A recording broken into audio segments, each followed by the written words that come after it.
אז עכשיו אנחנו נראה קצת את היוניט טסטינג. קודם כל, כשאנחנו עשינו את היוניט טסטינג, יש לנו שני קבצים של יוניט טסטינג.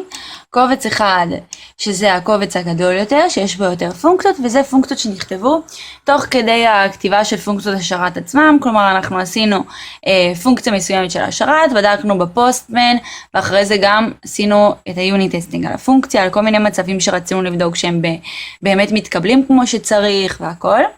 אז יש לנו בעצם, לדוגמה כאן על ה-register, unregister, get server. אז אחרי שעשינו שלושת הפונקציות האלה בדקנו שבאמת כשאנחנו עושים register אז על ידי get servers רואים שבאמת הלינק הזה של השרת נמצא לנו ב-get servers.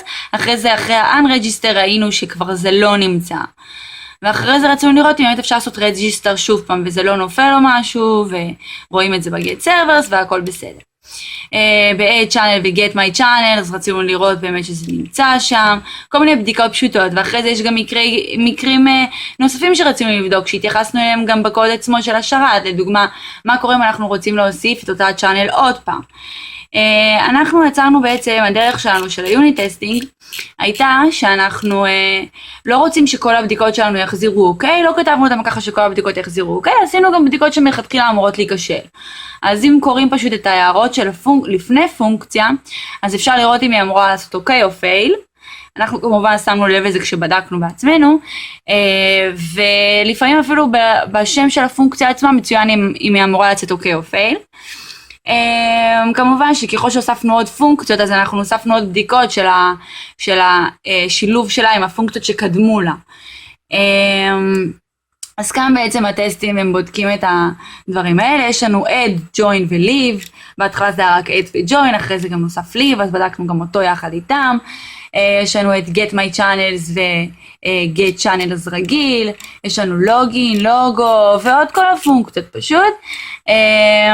עכשיו, חוץ מזה, אם תשימו לב, אם קוראים את הטסטים, אז יש לנו פה, בגלל שאנחנו באמת, זה טסטים שכתבנו תוך כדי כתיבת השרת, אז גם חלקם נכתבו כשהשרת היה עוד די בהתחלה שלו, ובשלב לפני שאנחנו בדקנו אותו יחד עם האפליקציה, כלומר עוד לא עשינו אפילו get current user, והתבססנו על זה שנגיד עשינו בשרת עצמו איזה יוזר מובלע 1, 2, 3, 4, 5, ובדקנו איתו, ככה היה לנו יותר נוח בפוסטמן, ככה היה לנו יותר נוח בכל מיני בדיקות, אז חלק מהבדיקות התבססו על זה, אבל אחרי זה בדקנו ממש לעומק גם מה קורה כשיש את הסט, מה קורה כשיש באמת יוזר של האפליקציה. בדקנו את זה גם מהצד של האפליקציה, וגם מהצד של הטסטים ביוניט טסטינג.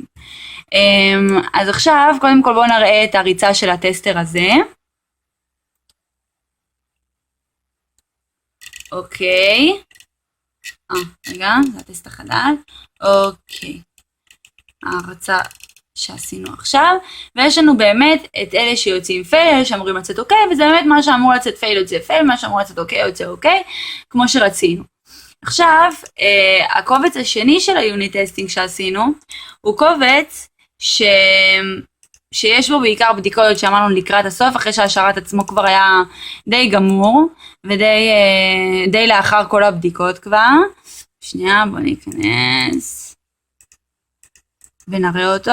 אז יש בו פחות פונקציות, זה בעיקר פונקציות שרצינו לבדוק עוד כל מיני מצבים שפחות בדקנו קודם. בואו נראה מה יש לנו כאן.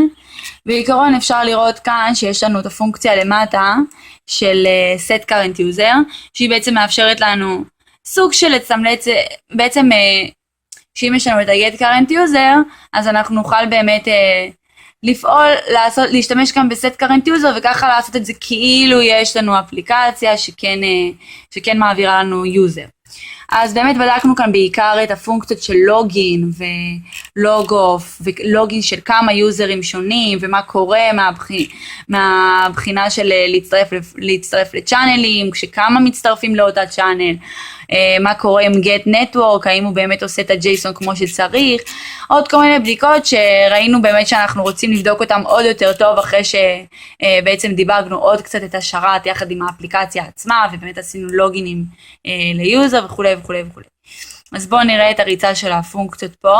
פה כל הפונקציות אמורות לצאת אוקיי, כי ככה כתבנו את הטסטר הזה, שרצינו שכולם יצאו אוקיי, ובאמת כל הפונקציות יצאו לנו אוקיי.